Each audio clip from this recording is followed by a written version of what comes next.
Today's topic, Ben Shapiro debunks systemic racism. So this is a video that was submitted to us hundreds of times. Okay, so there's a video that is going around on Facebook and on YouTube. It's from ACT TV called Systemic Racism Explained. Makes some interesting arguments, and I thought it's worthwhile going through them a little bit. So we're going to play the video, we'll stop it, we'll discuss. This is Jamal. Jamal is a boy who lives in a poor neighborhood. He has a friend named Kevin, who lives in a wealthy neighborhood. All of Jamal's neighbors are African American, and all of Kevin's neighbors are white. Kevin and Jamal live only a few streets away from each other. So how come they're growing up in such different worlds with such different opportunities for success? The answer has to do with America's history of systemic racism. To understand it better, let's look at what life was like for Kevin and Jamal's grandparents. In order to understand what's going to happen in this video, you have to understand how systemic racism is being defined. Systemic racism is really a amorphous term. It could mean many things. It could mean that the institutions of today are racist, in which case everyone would oppose them. Or it could mean that all inequality is explainable by racism, which of course is not sustainable. It's not a good argument. The argument that this video is going to try to make is that all of history has meaning. And that is true. History does have consequences for today. The problem is, as we'll see, the video tries to explain all inequality with reliance on history and no inequality with response to exacerbating levels of income inequality, exacerbating levels of single motherhood, personal decision-making, or any of the other variables that could come into creating the gaps we see today. Decades after the Civil War, many government agencies started to draw maps dividing cities into sections that were either desirable or undesirable for investment. This practice was called redlining, and it usually blocked off entire black neighborhoods from access to private and public investment. Banks and insurance companies used these maps for decades to deny black people loans and other services based purely on race. Historically speaking, owning a home and getting a college education is the easiest way for an American family to build wealth. But when Jamal's grandparents wanted to buy a house, the banks refused because they lived in a neighborhood that was redlined. So Jamal's grandparents were not able to buy a home, and because colleges could prevent them from attending through legal segregation, their options for higher education were really scarce. So let's talk about redlining. Redlining became illegal in the United States as early as 1968. The Equal Credit Opportunity Act was followed by the Home Mortgage Disclosure Act in 1975, which was a predecessor to the Community Reinvestment Act, both of which were an attempt to ensure that people who are living in low-income minority neighborhoods could actually get loans. And these things were very effective. In 1992, researchers at the Federal Reserve Bank of Boston tried to look at the data. They collected information on some 30 variables related to lending decisions. They found that virtually all of the difference between minority and non-minority denial rates was explained by those variables. Okay, here's the thing. If you actually read this study, it says, this is from what he posted, these factors do not wholly eliminate the disparity, and since the adjusted ratio implies that even after controlling for financial employment, neighborhood characteristics, black and historic mortgage applications in the Boston metropolitan area are roughly 60% more likely to be turned down than whites. This discrepancy means that minority applicants with the same economic and property characteristics as white applicants would experience a denial rate of 17% rather than the actual white denial rate of 11. Thus, in the end... And that's what he posted. That's what he posted. So even the study that he posted admits that there's still a discrepancy that exists when you control for all those factors. A reanalysis of that information found that black-owned banks were actually lending to white-owned businesses at higher rates than they were lending to black-owned businesses. Furthermore, if it seemed that banks were discriminating against black borrowers on the basis of they needed to have higher credit qualifications, what you would see is lower default rates from black clients of banks, from people who are borrowing money from banks in the black community. There are zero studies that show any of this. So the bottom line is this. Redlining was an evil and awful policy. It was made illegal in the 1960s. By the 1980s, the banks were not lending at disproportionate rates. In fact, if you look at among different communities, as Thomas Sowell has pointed out, Asian Americans get loans more easily than white Americans. That does not mean the banks are being racist toward white Americans on behalf of Asian Americans. Okay, so first thing I'm going to give him credit for this one point. He at least acknowledges redlining's history and the fact that it discriminated against minorities. There's two things he doesn't account for. One, it's not because a policy's been made illegal that the practice has stopped. As recent as 2015, the Justice Department has actually come down on banks for still redlining against African Latino community members, meaning they still discriminated on the basis of race when it comes to giving out loan. And so you guys can look this up. The settlements have already been put in place. The idea that redlining is stopped because a law has been enacted to me seems weird, because the reality is they're still charging people for that exact same crime. So if you acknowledge that redlining is a form of systemic racism that has existed in the past and has been outlawed, yet you recognize that it is systemic racism, if it's still being practiced, has that systemic racism really gone? That's my question. Ben himself acknowledged that that was a form of systemic racism that is real, that is problematic. So just because it's outlawed, it doesn't change the fact that it's still happening. So if that form that he claimed was evil is still happening today, is systemic racism really gone? That's the question I pose to you. Well, of course not. It's like anything. Even slavery. Slavery was abolished. There were still slaves. Bruh, there are still slaves right now. You talking about the 13th? I'm talking about the U.S. Yeah, the 13th. The 13th Amendment, which says basically you are not to be owned as a slave unless you're imprisoned. Yes. Right. But unless you're imprisoned. Yeah, I just don't like the idea that his argument is essentially because it's been outlawed, that it necessarily means it's not happening. That's not. And what we actually know from public records is that that's not the case. He is correct about affirmative action. The one thing I would also add, though, is that a lot of people are getting into universities through nepotism, meaning because their parents who went to those universities and part of the alumni and who are boosters, they get their kids to go through while still having bad GPAs and all this stuff. Their kids get in. So that economic advantage that they have from being from wealth is passed down to their kids. Now, is that inherently just along racial lines? No, it's also along economic lines. And it's important that when we look at this issue, we don't look at it as a strictly race thing, because the reality is money is a huge factor. Your social class plays a huge factor in this. But it's also important to note, as Ben will do later, that because black people have been so disadvantaged economically speaking and discriminated against from that point of view, it stands to reason that there's going to be some overlap between race and income. Unfortunately, the story doesn't end there. A big part of systemic racism is implicit bias. These are prejudices in society that people are not aware that they have. One of the big problems with implicit bias, it is very, very difficult to quantify, identify, and studies that supposedly determine that your implicit bias results in real-world action are deeply flawed. Implicit bias assessment tests, for example, are so significantly flawed they are virtually unusable. Yeah, he's right about that. I understand. Yeah, he's right. Yeah, sure. It's hard to quantify. Fair. Let's go. Let's go back to Kevin and Jamal.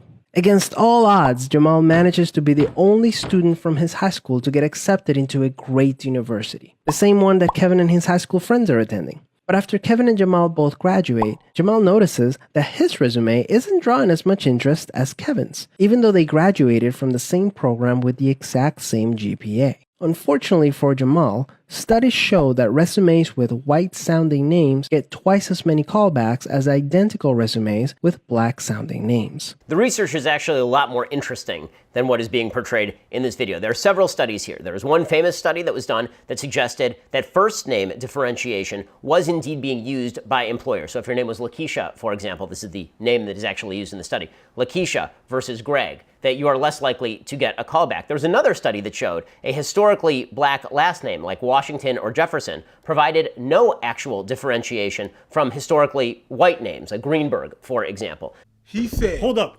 Washington and Jefferson aren't... when I hear that name, and most people hear that name, they don't think black person. It's because of the first name that they're going to think black name. If you say your last name is Jefferson, that's one thing. If your name is Gray Jefferson, white. If you say Lakeisha Jefferson, But even if it's Ben Jefferson, that's not a... Because he's making the argument that Jefferson and Washington are historically black names. yes. I'll be honest with you. When people hear Jefferson or Washington, they think of the founding fathers. They don't Yes. think of football players. Straight. That's facts. So that to me seems like an odd point to make, to be like, they don't discriminate against Washingtons and Jeffersons because they don't sound black. It's not because you took that you took Denzel's last name and the Jeffersons shows that we're gonna they're black name. If you don't get the No, those are not. That's a those are weird not point to black make. names. You know what? Smith is a black name. Or what? Because of Will Smith. Take your No. out of here. Lakeisha is a different. I don't know too many white girls with the name Lakeisha. Do you? I don't. Yes. I know plenty of white dudes with Washington, Jefferson, Smith. Come on, man. And Courtney. So if your name was Steve Greenberg versus Steve Jefferson, you're just as likely to get a callback as Steve Jefferson. What the f***? No. Of course. No, It's the same white It's dude. the same name. No, if you don't take Nah, everything, come on, you know, no, and that's what I'm saying. He's being disingenuous. He's not being real. Well, no, at the very least, he's actually quoting the study, which I'm grateful for. Yes, but He's not- Jefferson and Washington to be have fair, black names. maybe he doesn't know that many black people, so he doesn't know that's not. Doesn't matter. You're able to search for research for What? No, this research, and then for names you're not able to look it up. Nah, look it up, buddy. Look it up. Do you know what traditional names look like for I'm every not saying no, but I'm just saying look it up. You're able to go out with all. You're able to. I'm come not giving out the with all benefit those of the doubt. I'm gonna give him the benefit of the Come doubt. on. You don't have to. I'm gonna give him the benefit of the doubt. Come on. He may not know. I understand. Some but people are not that culturally So did aware. he know all of this thing? No, he didn't. He But read come the out- study, and the study Exactly. used those names as black examples. Man, that is whack. Chill, B, chill. That's some whack. Hot heated. Let's go. Yeah, let's go. What that suggests, and this was confirmed by subsequent studies, is that the actual issue here is a question of class discrimination, not an issue of race discrimination. In other words, the reason that people are discriminating against Lakeisha as opposed to against Steve Johnson or Steve Washington is because people are actually using the first name as a stand-in for social class. What? Whoa, this is one of the weirdest arguments. So are you Lakeisha trying to is say that? poor and Steve is rich. So you're gonna hire Lakeisha because she's poor? You've literally said that income mobility is the best thing, and now you're saying if you have a poor sounding name, you're not gonna get hired. Does that not sound weird? Take all of you, all of it. What? Count. That's a weird argument to make. Jamal, I'd hire you, but it sounds like you're gonna get drafted to the NBA anytime soon. So can't afford to have part of my work. Like, come on, what? You're making assumptions of people based off their cultural background. You're saying you belong to the black community, therefore you're probably poor. I don't know why you wouldn't want to hire a poor person if they're just as qualified as the white counterpart. That sounds strange to me. But anyways, I'm trying to see it from his perspective. No, c'est un vieil argument, G. right. Just be honest with this. It's a whack argument. They are figuring that if you were named Lakeisha, it's because you probably came from a more impoverished background. Now, this is not restricted to the black community. This happens in the Jewish community as well. If you get an applicant, and the applicant's name is Ben, you might treat that applicant different than if that person's name is Benjamin. You might treat a Menachem different than you treat a Mike.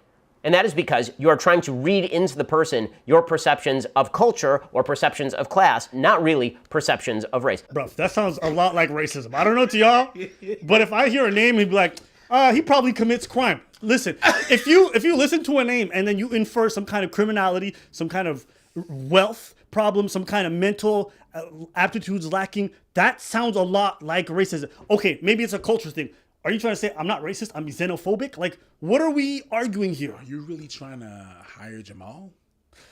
I don't know. This is a weird argument. There's a Jamal that stole my credit card the other day. I don't know. That's really, really important when you look at these particular studies and suggest that racial discrimination rather than class distinctions are at the basis of whatever hiring discrimination is happening here. It makes me think of whenever the cop said, it's not racial profiling, it's Attire attire profiling. Come on, B. To me, on, B. that's what it sounds like. Yeah, That's what it this is what the resonates. problem is, right? It's like when you outline something at redlining, now they're not discriminating on you based off of your race explicitly. Now they're being like, yeah, we just feel like, based off sound your poor. heritage, it's the same thing. It's just got a different name. Oh, based on my heritage, you mean my hair? Class discrimination? Come on, B. That's a bad argument. Kevin's grandparents, on the other hand, got a low-interest loan to buy their first house and got accepted into a handful of top universities, which traditionally only accepted white students. This opened up a wealth of opportunities that they were able to pass on to their kids and grandkids. The basic assumption of this video is that if your grandparents are rich in the United States, this means that you are rich in the United States. And that if your grandparents are poor in the United States, that means that you are poor in the United States. This is factually untrue. The reality is that income changes over time, that there are an enormous number of people in the United States by percentage who are able to rise from poor to middle class and their children from middle class to wealthy. The biggest problem that we have in the United States right now is not a historic wealth gap. The biggest problem we have is an income gap in the United States. Furthermore, the basic idea that most wealth in the United States is inherited and that millionaires are really only millionaires because their parents were millionaires, that really isn't true either. The vast majority of millionaires and billionaires are people whose parents were not millionaires and billionaires. Chris Hogan, who's a black financial expert, he did a survey of 10,000 people, and what he found was that of those 10,000 people, 74% of millennials believed millionaires inherited their money, 52% of baby boomers did, but only 21% of millionaires received any inheritance at all. Just 16% inherited more than $100,000. Only 3% received an inheritance at or above $1 million. In reality, the best path toward wealth in this country is income mobility, not inherited wealth. Okay, so he's not wrong about that. Right? He's actually right about what he says. That being said, I think he dismisses the advantages of being born to a wealthy family a little bit too much. Because you can't just look at it as, oh, I didn't get anything from my parents because I didn't get an inheritance. No, You got a lot of things. You benefited from being in a place with high property value. So that means you went to a better education, right? Your parents who are wealthy probably have more connections than poor families, which meant it's much easier for you to land a job, land a good school. Quality of food during your development. Right. You know, like to think that, there's as much upward mobility for a child in Flint drinking lead water as someone who's born to a wealthy family, to me is ridiculous. Obviously, what kind of social class you're born into plays a huge factor. And the idea that upwards mobility is going to be just as accessible to poor kids as it will be to rich kids, to me seems a little strange. That being said, he is right that ideally the solution to these problems is upward mobility. But what we see is that most poor people stay poor and most middle class people stay middle class. Well, that's the thing I have a problem with a lot of his points is that it really takes account for just one side of the story. You understand? Yeah, I understand. I understand that, like, the example that we just have here. I understand that, they don't inherit anything, but it's just you really take emphasis of inheriting of wealth. But there's more than that. You don't take into accountability anything else. That's what I have a problem with Ben, but whatever, we'll go. This opened up a wealth of opportunities that they were able to pass on to their kids and grandkids. Even as late as the 1980s, an investigation into the Atlanta real estate market showed that banks were more willing to lend to low-income white families than to middle or upper-income African-American families. As a result, today, for every $100 of wealth held by a white family, black families have $5.04. A 2017 study confirms that redlining is still affecting home values in major cities like Chicago today. This explains how Kevin and Jamal inherited vastly different circumstances. As it turns out, there are some complicating factors that don't get cited in this video with regard to this data. The Federal Reserve Board economists tried to explain that this data did not take account of differences that were not income-based, things like liabilities, employment history, credit record, and other relevant variables that should have been considered. It should not be particularly surprising that discrimination in the past has impact on the actual income of people who are living in the areas that were denied loans. That shouldn't be a major surprise. But that is not the only disparity, obviously. That New York Times piece they are citing says, quote, they estimate the maps account for 15 to 30% of the overall gaps in segregation and home ownership. So then you're making the case for systemic racism.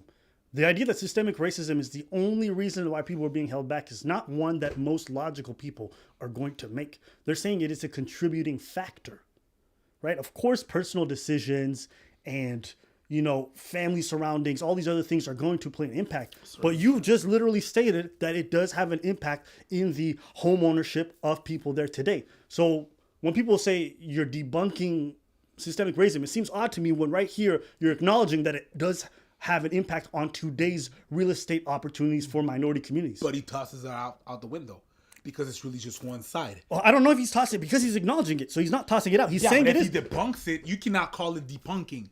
You cannot make a video talking about I'm debunking it when you acknowledge it. After that, if you clearly say that you're debunking it, it means that you're saying that you're tossing it out the window because you're not taking this in accountability. Maybe it's just a title. Maybe. Maybe. But it just seems odd to me that you're saying you're going to debunk it, and then at the same time you're saying, no, it really does have an impact today. Then that's the case that most people are making. I will acknowledge this. When he quotes the studies, he doesn't do so in a disingenuous manner, which I appreciate. But he takes only one side of the thing. Well, he's not, because he's mentioning both sides right now. That's literally he's now saying. He is, but that's the first time that he does.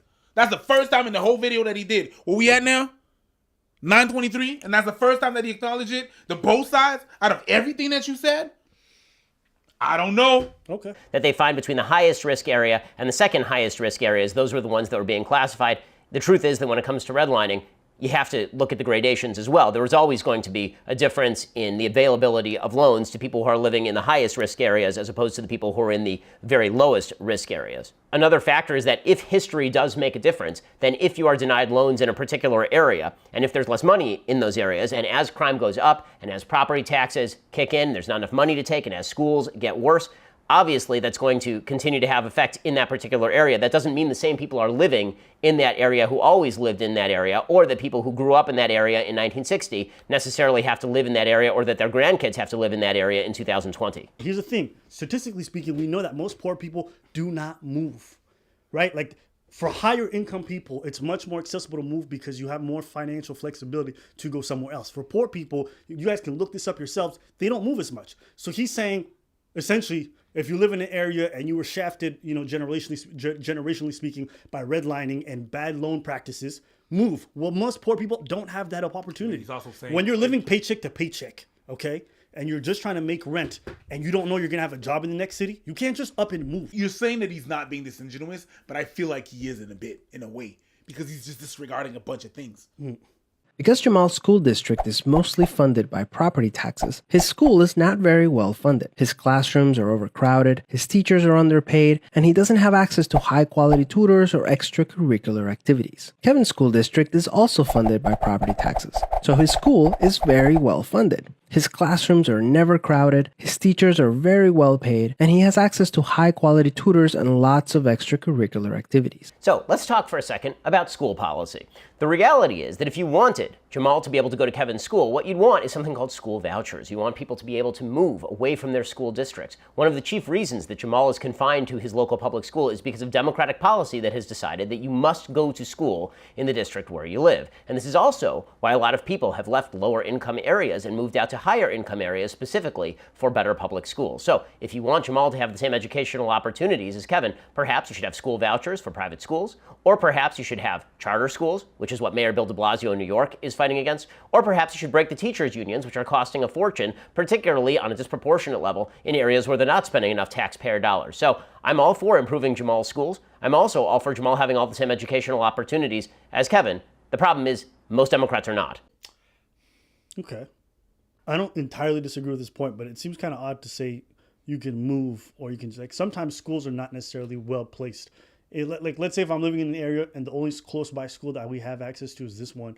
Well, just to say to someone, take a voucher and go to a different school, well, that's not a tenable situation for all those kids that go to that school, the bad school meaning. Because then if all those kids leave that bad school to go to a better school, then those other schools become overcrowded. And the other thing to consider is, like, not everyone can just move for school purposes. Like, if you're poor, that's the point. If you're poor, you're not able to move. It's very rare for poor people to be able to move. Why? Because cost of living is pretty high in most places in North America.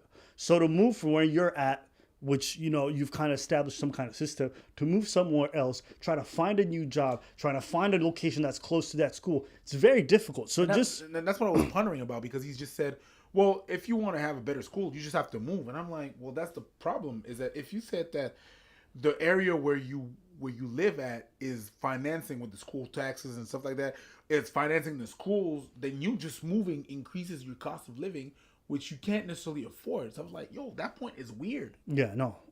And if all those kids move, then the other schools then become overcrowded. So it's not a tenable situation. No. Ideally, you'd want to make those schools much better so that they're up to the standard of the other schools. As far as starting charter schools, yes, that's always a good idea, but it's also expensive to do. It's not as instantaneous. And it's going to be on what territory? On the one that can afford it.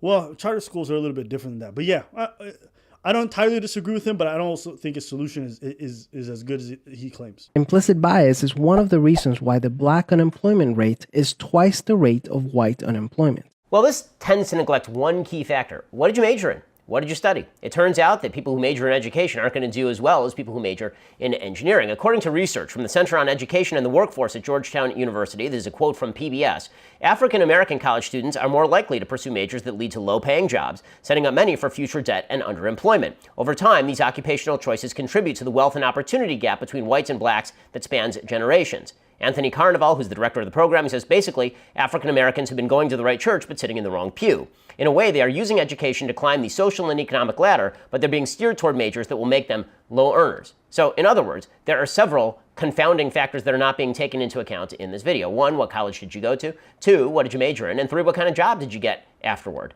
So this is, I think, the trend that I'm seeing. The guy in the original video, the one that Ben's reacting to, is making the assessment that all inequality is due to racial discrimination and systemic racism. And then Ben is making the argument that it's a whole bunch of other stuff, therefore you're wrong. Why can't it be both? Why can't it be a matter of personal choices, the schools you choose to go to, and because my name is Jamal, you think I'm poor, therefore you're not going to hire me? It could be both of those things. And if you combine them, personal choice matters. Yes, right? The choices that you make for school, all that matters. Where you send your kids, the kind of environment, all that stuff matters. And systemic racism, which you've acknowledged in this video, also matters. It can be both. They're not arguing the same thing. He's talking about systemic racism, and the other one is talking about some other thing, disregarding systemic racism, even though he said that it exists. It's not because of that. It's like they're not even, he's responding with things that have nothing to do with what he's talking about. You know what I mean? Well, he's trying to say you're looking at the wrong stuff. It's actually this stuff. So that's his response. Yeah, his response is like, but it's both. I agree with you. We are acknowledging that. I understand that. You can see evidence of systemic racism in every area of life. The disparities in family wealth, incarceration rates, political representation, and education are all examples of systemic racism. Now we reach the crux of the matter. The basic idea here is that any inequality can be chalked up to systemic racism. We are now ghost hunting. Notice, they've said nothing in this video about incarceration. Nothing about incarceration. The simple assumption is that if more black people percentage-wise are arrested than white people, that must be due to systemic racism and not due to the number of crimes being committed by individuals who make a decision to commit a crime. Both those things can be true. Both of them. Like, I feel like this is the trend in this. Yes, personal choices, bad personal choices result in you going to jail. Also, partially systemic racism is a factor. You know, like, okay, now he's going to make the assertion that there's a whole bunch of black people who work in government in these offices. Great. What are the percentages?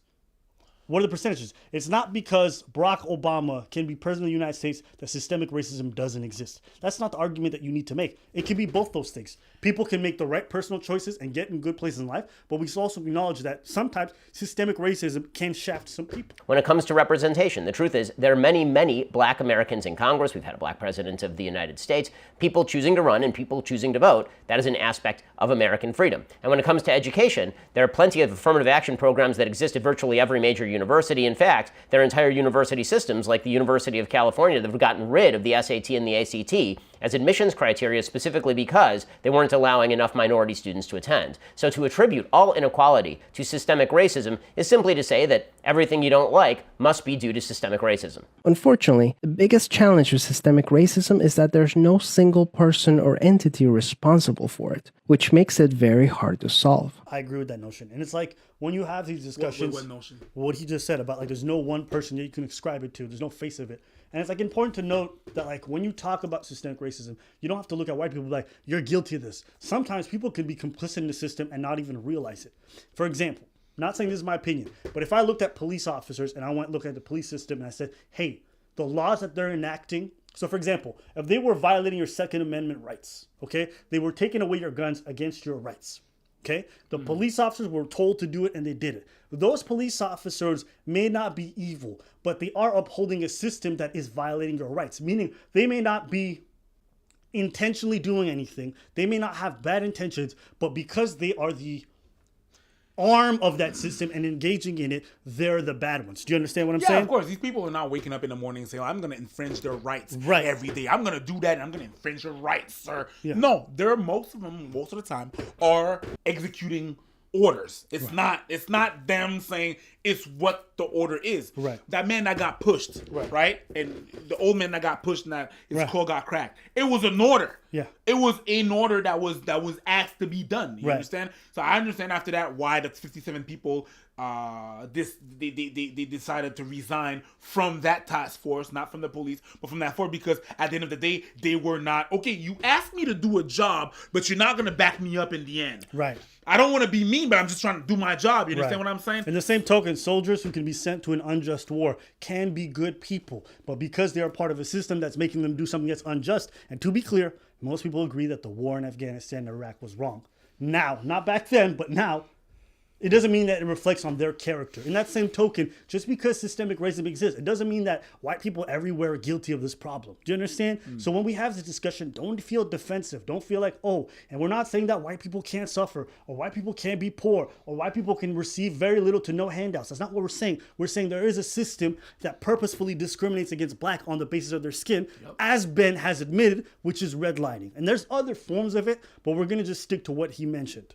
So what can you do? The first thing you can do is work towards becoming more aware of your own implicit biases. We should always, as decent people, be re-examining our own biases and trying to wipe out bad thoughts we may be having about other people. But the idea that something as vague as you had a bad thought about a group is now responsible for the income inequality between black and white is sort of an absurd contention in the absence of any available evidence. What are some prejudices that you might hold that you're not aware of? Second, let's acknowledge that the consequences of slavery and Jim Crow laws are still affecting access to opportunity today. It is certainly plausible that slavery and Jim Crow have affected how people's paths have gone in life and the circumstances of their birth. But the question is, how much? If we are going to change policy, and if we are going to effectuate change, shouldn't we be focused more on what are the bad policies today that specifically are keeping people down, and what behaviors can we change today to make our opportunities better, rather than focusing in on slavery or Jim Crow? The fact is that even if you buy into the entire narrative of systemic racism promoted by this video, it changes nothing, and the video is even acknowledging as much. I disagree on this because a lot of people don't acknowledge this reality. Because they don't acknowledge this reality,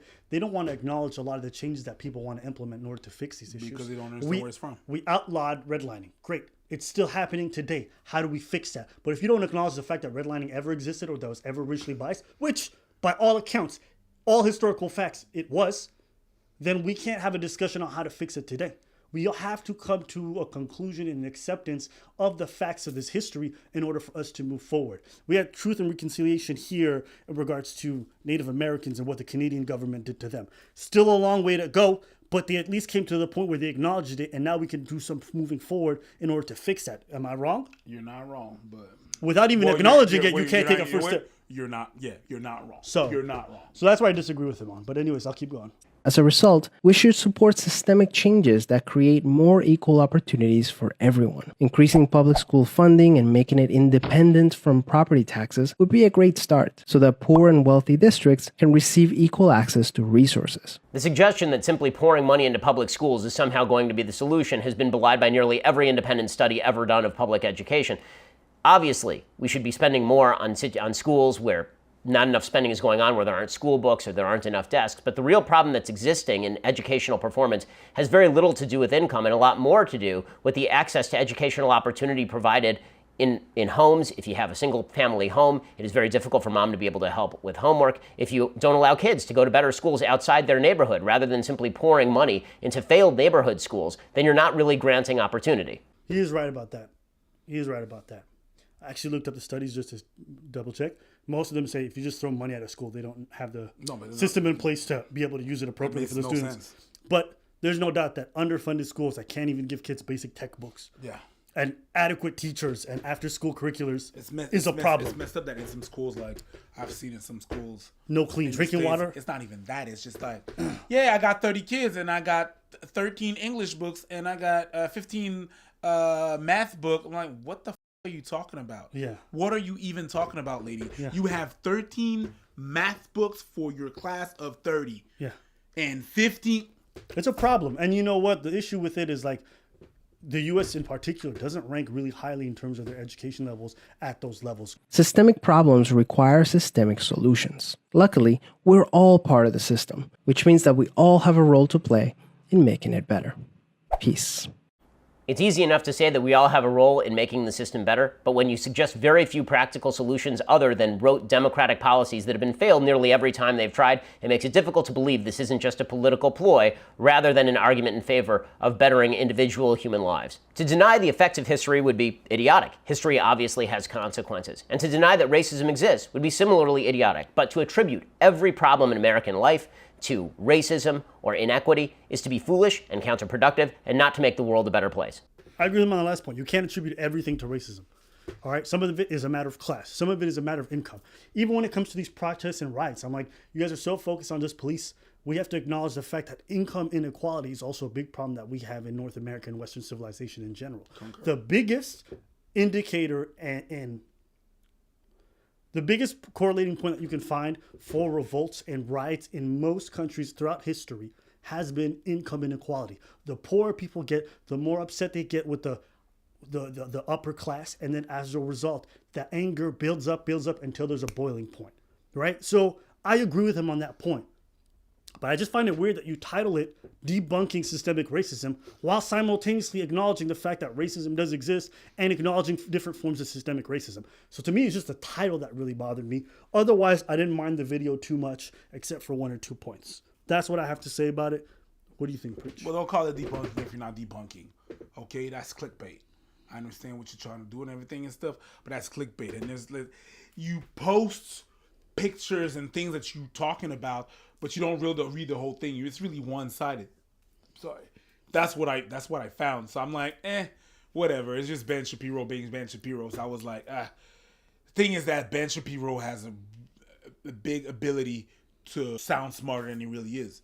He's smart. He goes with with studies when it benefits whatever he's saying, but then if dismiss some other points whenever it doesn't, or it's not worth going because it's going to go against whatever he's saying. So I'm like, I'm not.